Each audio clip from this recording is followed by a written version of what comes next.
Welcome back to another technical deep dive here in the debug zone. Today we're tackling a big question and breaking it down with insights from other users. Hopefully this clears up some misconceptions and helps you get the answer you need.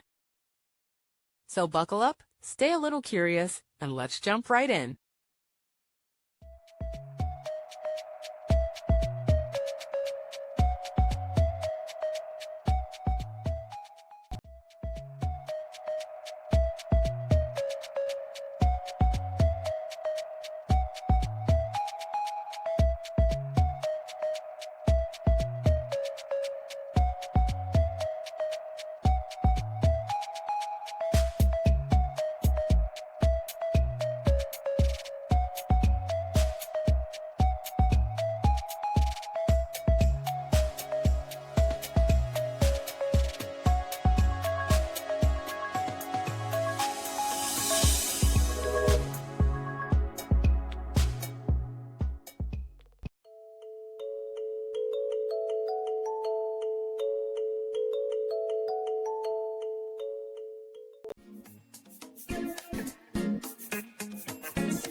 And that's a wrap.